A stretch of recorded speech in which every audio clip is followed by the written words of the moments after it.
The next question is for Congressman Baldwin. As you know, and as you referenced in your opening statement, there has been considerable controversy, both within and between the parties, on the manner in which the United States became involved in Iraq. Looking ahead, however, and leaving aside questions of the manner in which the invasion of Iraq occurred in the first place, what should we do next, and why? Well, I believe that we need to redeploy our troops immediately.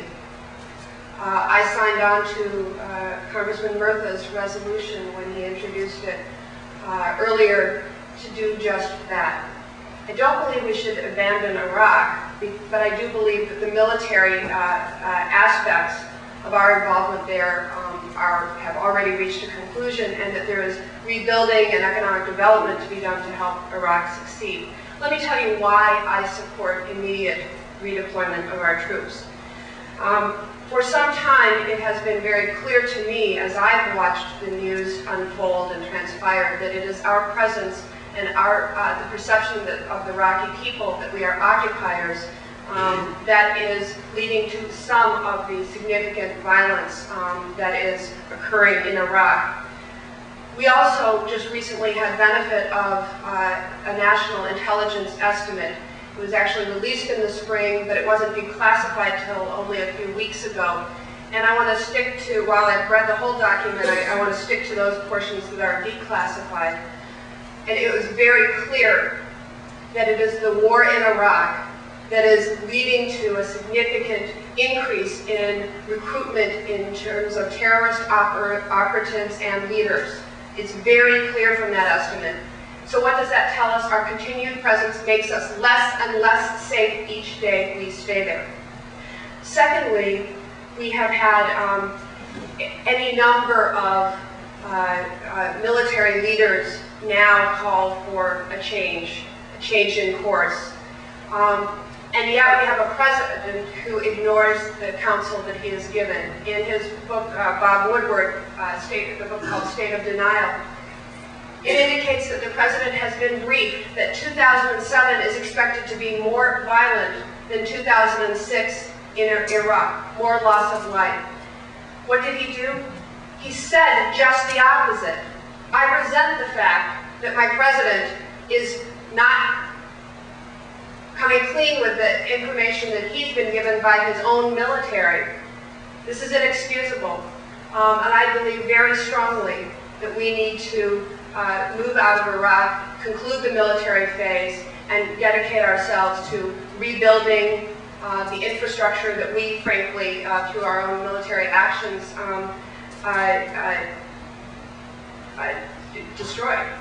I think that we should also remember the element of what our involvement in Iraq has said to the rest of the world.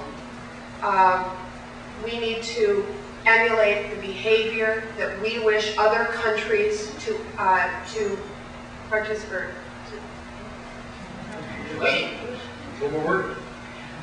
We need to model the behaviors we wish other countries to emulate. Mr. Magnet.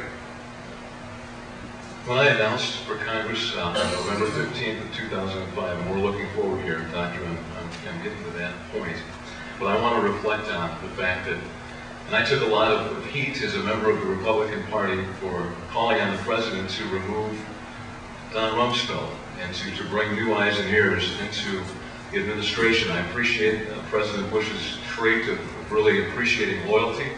But as you know, people get burned out in these jobs, and usually in a second term, if a president brings in a new cabinet. We're seeing some of that now, and that's very exciting and encouraging to me. We're seeing new eyes and ears brought in. We're seeing James Baker now. There's a commission that he has developed, and they have a new concept whereby we would start to diminish our troop levels by 5%. On regular intervals. And what this does is that this forces the Iraqi people to take ownership. And I always talk about accountability. And it forces the Iraqi people to know that there's a limited shelf life to us being there to always pick up all of the slack. And And that's very key. What I've said in this campaign, there's an English philosopher that said, freedom is a wonderful horse, but you have to ride it. The Iraqi people have got to get on that horse. At the same time, as the world leader, we need to maintain our credibility, and we have to remember what happened in the Gulf War when we abruptly left, leaving the Kurds to be slaughtered by Saddam Hussein. They trusted us, and we abandoned that trust. This is what I have said. With every opportunity that I have to play a role in whether or not we should deploy our own active duty personnel, or whether we're going to potentially risk taking the lives of anybody in the world, I will always take the picture of my two boys out of my wallet and lay down that picture in front of me and look through that prism. And the other night, after a debate, I was so honored when a lady came up and gave me a picture and asked me if I would keep that next to the picture of my own two boys and lay that picture down as well.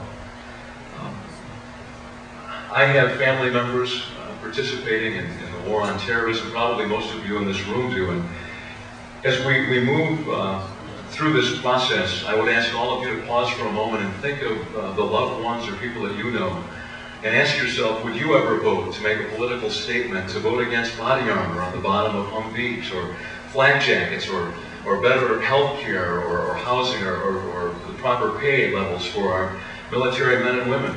Congresswoman Baldwin has done that to make a political statement. I will never put our troops and lives at stake to make a political statement. Russ Feingold didn't do that in the last appropriation bill, but Congresswoman Baldwin did.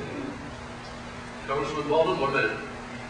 Thank you. I still have not figured out what the, quote, new ears and eyes policy actually means. But it's, I think we need to be specific about what our policy would be in Iraq. My policy, my belief, is that this war needs to come to an end, and that our men and women need to come home. I'm a member of Congress. I'm not the commander-in-chief. And the power of Congress to influence that policy is the power of the purse strings. That is the only influence I have regarding this president's war policy. I believe that that I need to exercise that leverage, the only leverage I have. And so I have voted against war funding. Now, let me be entirely clear. If one of these bills were to pass, it would be the leverage, it would bring the president to negotiate, and then we would be able to have an exit strategy spelled out, and then we would be able to pass the funding for the troops. Mr. Magnum, 1 minute. What you have to have, if you're going to have influence, and if you would have been at the other debates, you would have seen that Congresswoman Baldwin time and again has acknowledged that she doesn't have any influence, and she's right. If you go to knowledges.net, you'll see that she ranks number 424 out of 438 in influence and effectiveness. As you know, there are 435 members in the House.